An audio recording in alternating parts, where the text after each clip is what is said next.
বাংলাদেশের লোকেরা কিন্তু এই কলাটাকে দয়া কলা বলে বা বীজ কলা বলে। তো আপনারা কি বলেন অবশ্যই কমেন্টে জানাবেন। চলুন দেখে নিই কীভাবে বানিয়েছি। নমস্কার বন্ধুরা, মিঠুর কুকিং চ্যানেলে আপনাদেরকে আবারও স্বাগত। তো আমি কিভাবে এই কলার তরকারিটা করেছি দেখে নিই।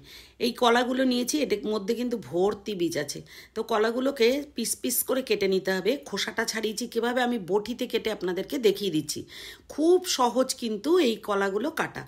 সঠিকভাবে দেখা যাচ্ছে না ঠিকই, কিন্তু যতটা দেখা যাচ্ছে ততটাতেই কিন্তু আপনারা খুব ভালো বুঝতে পারবেন। দেখুন এইভাবে করে প্রথমে খণ্ড খণ্ড করে কেটে নিয়েছি, মানে একটু ছোট করে করছি। চাইলে আপনারা বড় করেও করতে পারেন। ছোট করলে কিন্তু খুব ইজিতে মানে খুব তাড়াতাড়ি সেদ্ধ হয়ে যায়।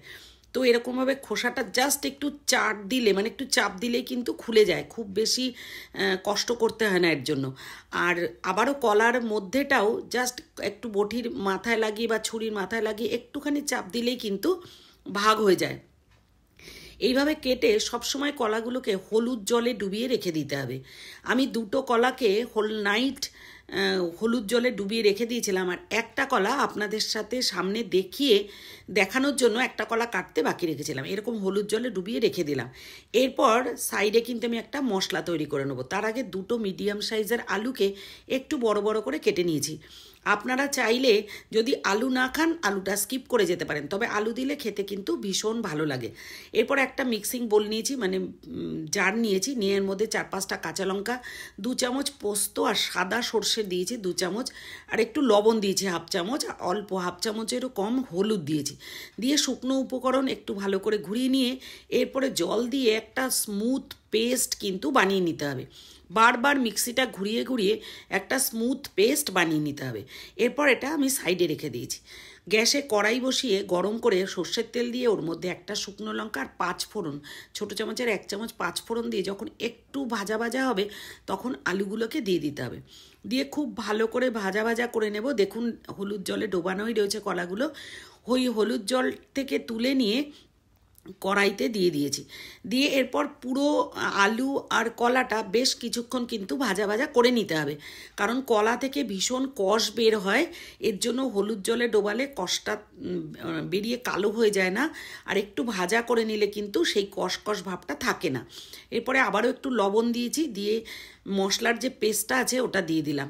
দিয়ে খুব ভালো করে নাড়াচাড়া করতে হবে। অবশ্যই এর মধ্যে একটু মিষ্টি দিতে হবে, কারণ এই নিরামিষ তরকারিতে একটু মিষ্টি দিলে কিন্তু খেতে ভীষণ ভালো লাগে।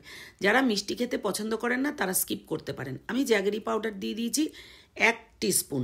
দিয়ে খুব ভালো করে কষে নিতে হবে। এরপর গরম জল দিয়ে দেব পরিমাণ মতন। জল গরম করে পরিমাণ মতন জলটা দিয়ে দিয়েছি, যতটা আর কি সেদ্ধ হতে লাগবে সেই বুঝে।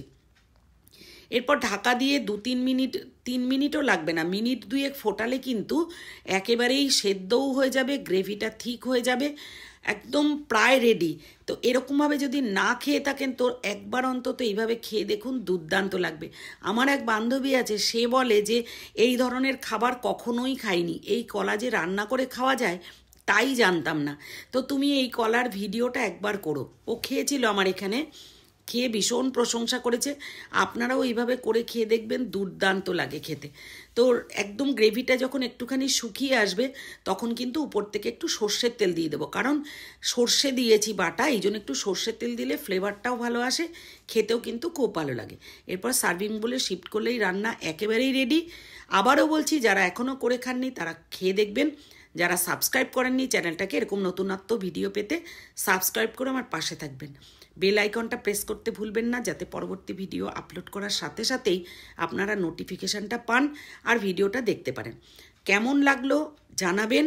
পাশে থাকার জন্য অসংখ্য ধন্যবাদ। যারা অলরেডি সাবস্ক্রাইব করে ফেলেছেন তাদেরকে অনেক অনেক ধন্যবাদ।